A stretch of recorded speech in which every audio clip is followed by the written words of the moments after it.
السلام عليكم ورحمة الله وبركاته. اللهم صل وسلم وبارك على سيدنا محمد أفضل الخلق وعلى آله وأصحابه أجمعين. باش نحويلكم يا البنات، إن شاء الله يا ربي تكونوا بخير ونعمة. ساعة صباحكم ورد وياسمين كانكم تشوفوا في الفيديو بالصباح، ومساء النور ومساء كل حاجة سمحة كانكم تتفرجوا في الفيديو بالعشية. إن شاء الله الفيديو اليوم يحط لكم نص نهار لا صباح لا شيء. المفيد يا البنات، اليوم فيديو اليوم كما تشوفوا في دار اختي. اليوم مانيش في داري. باهي البنات، راهو الفيديو هذايا متصور معناه من نهار السبت باش نبدو واضحين. الحسيلو يا البنات، مشيت نهار الجمعة بحذا امي، مشيت لها للسبيطار وين مبيصة وبت بحذاها وكل شيء. وصباح كيف جت اختي باش تبقى بحذاها، وليت مشيت بحذا دار اختي، خاطر بنتي بالطبيعه ما باتتش معايا، باتت في دار اختي بنتي الصغرونه، خليتها عند اختي، هذاك الحل الوحيد. مشيت باش نجيبها وباش نقصد ربي نروح. اختي تسكن البرا شويه من البلاد. عامله ثانيه لهنا، حبيت نوريكم ثانيه سلق ومعدنوس وبصل حشاكم. هكاك عملت بكم دوره في الثانيه، حبيت نبدل الدخله متاع الفيديو ويبدا هكا منظر على محلاه يرد الروح. المفيد حبيباتي، اللي ما زلت ماهيش مشتركه في القناه تشترك في القناه وتفعل خاصيه الجرس. والمقيمه معناها بنت الدار تخلي لي جيم وتخلي لي تعليق مزيان، ونسمو بسم الله وندخل على الفيديو متاعنا. هذه البنات 3:30 تقريبا اول ما وصلت للدار. شوفوا الحاله اللي لقيت فيها الدار، باش نوريكم بالحق منظر ما نحكي لكمش. والله يا البنات قلت خليني نوريكم معناها المنظر على الطبيعه، كي يبدو كان صغاري في الدار شنو يعملوا بالدار، مع اني راني مسنستهم اللي يعمل حاجه يلم وراه. اما هما متهنيين اني باش نبقى نهارين، معناها هيك اللي ماخذين راحتهم على الاخر، وباباهم مش في الدار فهم سايبين الماء على البصل. اما ايش باش نعمل، صغيرات وكا. هذه كيما تشوفوا لميت الصابون نهارتها وحطيته الحقيقه فم مطوي، اما هما كي يجوا يجبدوا في حوايجهم باش يلبسوا خربوا الدنيا. لهنا كما تشوفوا ولدي اول ما جا من الروضه طيش الساك نتاعو، اغطاه فريشو كيما هو كيف بنتي. شوفوا اش باش نحكي لكم، الحمد لله على كل حال. وكها باش نعمل فيها دوره عقله كيما نقولوا ونعمل لها تبخيره ترجع دار عروسه، ماهيش باش تقعد كيما هك. الحمد لله على كل حال، ربي يعطينا صحه الابدان يا البنات. والله تفجعت كريتها بالمنظر هذايا، وانا في الليل مانيش راقده، امي بحذاها مرام تعبانه شوي في الليل وما نجمتش نرقد اصلا، مانيش مرتاحه ومتقلقه على بنيتي شوي. والله مش متقلقه عليها على قد ماني مرتاحه، معناها خاطر عند اختي في الاخر. والحمد لله الحقيقه اختي طمنتني، كل شويه نكلمها نسال عليها، قالت لي لا راهي تلعب مع الصغار وراقده، ومعناها بعد رقدت وسهرت معاهم بالكدا، ومن بعد رقدت مره واحده وما بكتلهاش وما فقدتنيش جمله. الحمد لله. اما راني تقلقت عليها فقط يا البنات، خاطر معناها اول مره باش تبات بعيده عليا، معناها قبل الكل ديما معايا في الدار. المهم يا البنات، كما تشوفوا في بالي الحقيقه راني لنسيت التليفون يصور اول ما بديت الروتين. فاتكم بركه اني طويت معناها الحوايج ولميت الحاجات الزايده اللي في القاعه، لميتها في بلايصها وخرجت الزربيه معناها. كي جيت ماشيه نجيب في المصالحه لقيت التليفون ماهوش قاعد يصور، والحمد لله فقت بها على الاول. كهو يا البنات كملت نفضت وحطيت كل حاجه في بلاصتها وتويت الكوفيرتي. بقالي الحقيقه باش ننشر الغطاء، اما صي معناها العشيه مخر، ما عادش معناها وقت باش نخرج ننشر كل شيء، والحقيقه تعب على الاخر، قلت خليهم الليله يتغطوا بهم وان شاء الله غدوه ننشر الغطاء الكل مره واحده. كهو كملت نظمت وكنست، كان ريتو يا البنات صشيت ومنعرفش تفش هذاك كيفاش دخل معناها تحت السرير. والله باقي نخمم معناها بالحق نقول شنو الشيء اللي جاب التفش هذاك لهنا، وما لقيتش تفسير معناها واضح. المفيد يا البنات، جيت لهنا باش نمسح الاتاجير هذيا وباش ننظم لها ادواتها ونشوف شنية عندها تمرينات. يا اخي نلقاها بنيتي الصباح قامت حلت دبوزة السيرام باش تريقل شعرها وكل شيء ومشطت شعرها. يا اخي خلتها دبوزة السيرام كلي محلولة شوي، تكبت. الحمد لله دفع الله ما كان اعظم. غالي شويه الحق السيرام هذايا نستعملها فيه، اما تشد بالباهي الدبوزه، واما زاده كي نخسر منها كميه قد هكاك زادا خساير فهمتوا. وماهوش ديما موجود الا بالوصال حقيقه نوصي عليه باش يجيبوه لي، والحقيقه مساعد لي شعر بنتي بالكدا بالكدا السيروم هذا. المفيد كملت نظفت بلاصه السيروم المكبوب ومشيت جبت قطعه قماش مبلوله ومعصوره بالكدا بالكدا، مسحت بها ليتاجير هذايا ونظمته وباش نشوف لها كتبها وادواتها شنو عطتها انستها جديد معناها الخدمه في العطله. حقيقه راني للتو ما بديتش معاها يا البنات، الله غالب كيما عارفين راكم الظروف توا حايصه مع امي ونمشي ونجي مانيش اللي معناها مانيش حاطه مخي حتى لشيء تو. ان شاء الله النهايرين هذوما نبدا معاها، وديجا هي الحمد لله ما عندهاش برشا خدمه، جست شويه تمرينات في الحساب وتمرين في القراءة، وانا وحدي باش نعمل لها تمرين ولا اثنين في الانتاج الكتابي، خاطر لازمها معناها شوية خدمة في الانتاج الكتابي. كهو جيت لهنا باش نمسح الطاولة هذه متاع الماكينة، حولتها لهنا كما تشوفوا يا البنات عندي مديدة في بالي. زهدت الامور وزهدت لي الدنيا وصي واش نبدا نخدم شويه شويه يا اخي ما سهلش ربي، تعبت امي وما عادش لاقيه وقت، وقلت خليني نحطها لهنا نستغل الوقت باش معناها وقت اللي تبدا في السهريه كمل قضيتي وتبدا بنتي الصغيره تلعب مع اختها، واصلا نلقى وقت باش اختها تشدها فهمتوني. نخدم حويجه، لكن الله غالب ما سهلش ربي. ان شاء الله الايامات الجايين تروح امي على خير وسلامه ونرجع للريقله متاع الحياه الطبيعيه متاعي.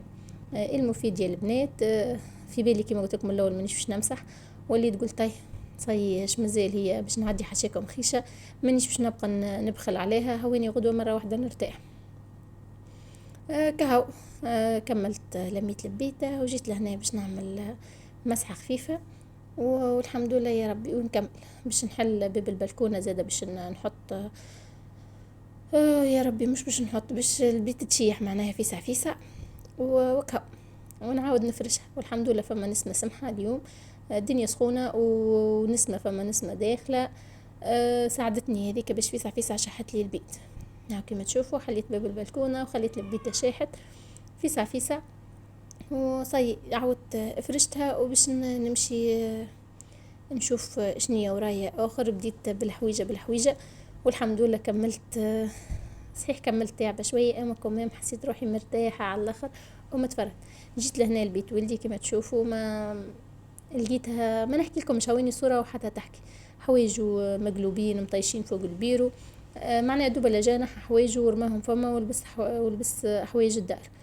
بالحق يا البنات دمار والله دمار بالحق، خاطرني ولدي معناها مسنسيته ينحي حوايجه حتى اذا ما ينجمش باش يقلبهم على الوجه متاعهم يطويهم والا يحطهم لي معناها معلقين فوق الكرسي، وقتها انا نجم كنجي ننظمهم.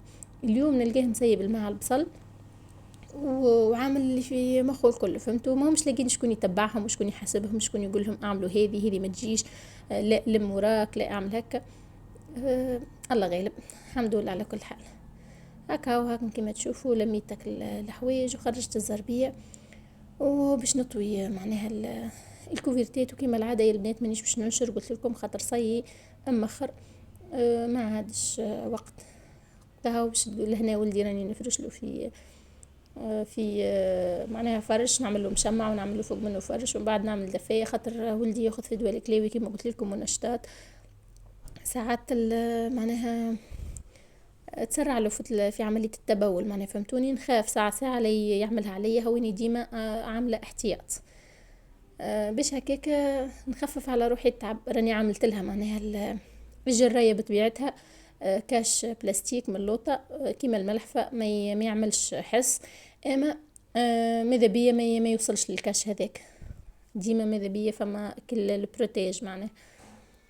كهو كملت لميت لبيتها وفرشتها وش نعملها مسحه وكهو مانيش باش نلز برشا زاده امسح وعاود جست مسحه خفيفه دويره ديجا نظيفه. مشيت قعدت شوي الحقيقه ارتحت يا البنات، تعبت خاطر حسيت مسليني تعبني على الاخر، نوم كيف البارح معناها تعبني بالكدا في السبيطار، وراقده في رجل امي يا البنات والله مانيش راقده في معناها في جريه وحدي ونرجنو راقده مع امي فرد سرير. كهو ارتحت شويه دوبله شاحة لبيته، وقمت نفرس في القضية. ساعة راني قبل كل شيء، اللي قبل ما نبدا في بيت ولدي وبيت بنتي، الحوايج اللي هنا الكل فصلتهم على بعضهم، وحطيتهم معناها كل تبديله في بيتها معناها، فهمتوني؟ هكاك باش ندل صايبتي، نبدا داخله خارجه من البيوت، كي نشوف الكلوار نضيف نحس روحي مرتاحه، خاطر بالحق كان وين نخرج ونلقى الكلوار مليان كاني ما عملت حتى شيء. وانا ماذا بيا اذا مسحت البيوت ما عادش نبدا ماشيه جايه نحط في الحوايج، ماذا بيا الحوايج تتحط قبل المسحان وقبل كل شيء. كهو كملت نظمتهم ومسحت الكلوار هذاك اللي ما بين البيوت، وجيت لهنا باش نمسح الكلوار.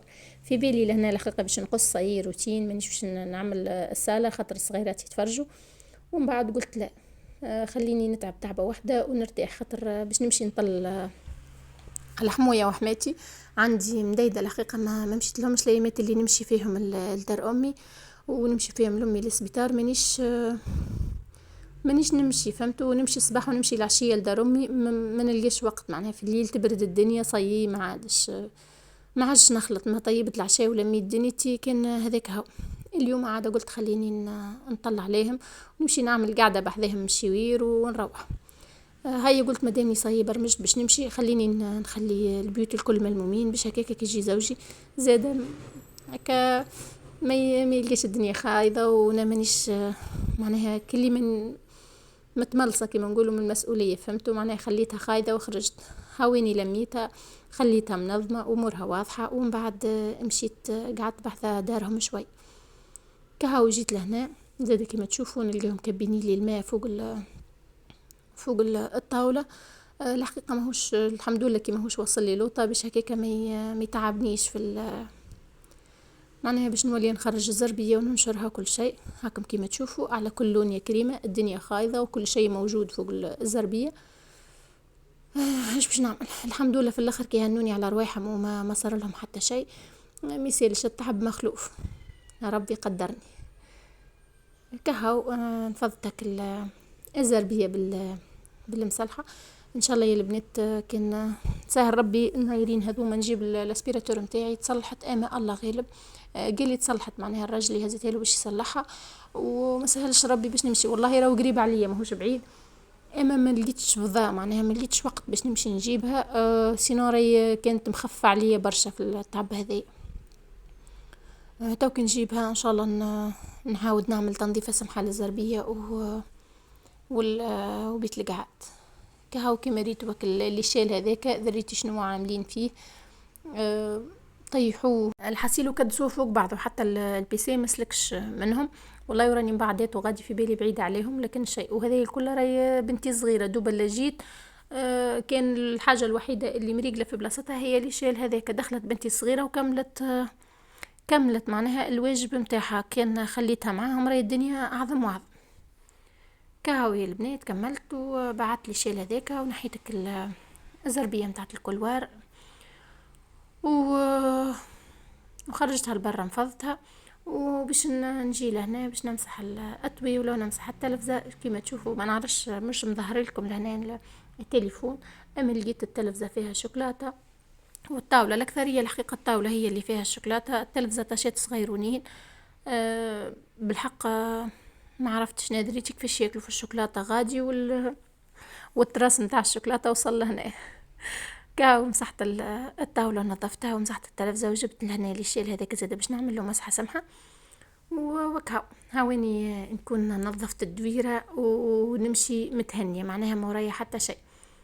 كان الكوزينة الحقيقة مصورتهاش معاكم، زاد راني هي لقيتها ما نحكيلكمش الرخايم الزوز معبين بالمعون، لافابو معبي بالمعون، قشور البرتقان اللي عصروه في بلاصتها، كل حاجه في بلاصتها، ما فماش حاجه معناها اكل اللي اجتهدوا شويه معناها وعاونوني عليها. اما ايش باش نعمل، هذاك هي حال الدار بلا شمراه، هذيك هي. كهو يا البنات كملت عملت مسحه سمحه للبيته وكهو باش نجيب نعمل فيها شويه بخور. والله يا البنات طالبيه العهد، منش عارفه صورت معاكم ولا ما صورتش، اما جوست عملت كما تعرفوا البريود الاخيره راني وليت نعمل في العود هذاك نتاع البخور، عود ند، مانيش نعمل في البخور خاطر ما عادش نلقى وقت، مانيش نعمل في البخور، خاطر ما عادش نلقى وقت. اما ايش باش نعمل، هذاك هو. هذاك هي حال الدار بلا شمراه، هذيك هي. كهو يا البنات كملت عملت مسحه سمحه للبيته وكهو باش نجيب نعمل فيها شويه بخور. والله يا البنات طالبيه العهد، منش عارفه صورت معاكم ولا ما صورتش، اما جوست عملت كما تعرفوا البريود الاخيره راني وليت نعمل في العود هذاك نتاع البخور، خاطر ما يحملوش راجلي، فهمتوك، اللي عنده حساسية ما يحملوش. نعمل عرف ند ريحته بنينة وتبقى جست الريحة، ما يبقاش فما معناها الدخان متاعه. كهو كملت وجيت شيحت البيتة، حليت الشباك فيسع فيسع شيحت البيت، وباش نفرش نرجع كل حاجة لبلاصتها ونقصد ربي. كهو هاكم كيما تشوفوا يا البنات. تعبت، اما الحمد لله من بعد كي دخلت للدار حسيت الدار عادية، معناها في الحالة متاعها الطبيعية، ماهيش كيما الشيء اللي شفته. به الصالة هي اللي لهنا البنات هو داخلة بعدي كما قلت لكم. الصالة هي اللي عملت لها اللير فريش، والبيوت الاخرين والكلوار عملت لهم عرف الند. هكاوي البنات كملت هذه لبيتها بعد ما نضافت وتلمت. كهو لهنا قالت لي بنتي دخلت عملت دورة في البيوت وقالت لي ماما يا اخي انت عندك عصا سحرية؟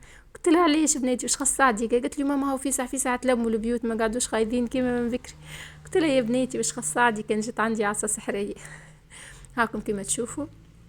من الأربعة وشوية وانا حايصة في الدار، هو نسيت غير درجين باش نخرج، ما عادش معناها تعبت شديتها وقت واحد. كاو حبيبتي لهنا وصلت بكم لنهاية الفيديو، باي باي وبسلامة.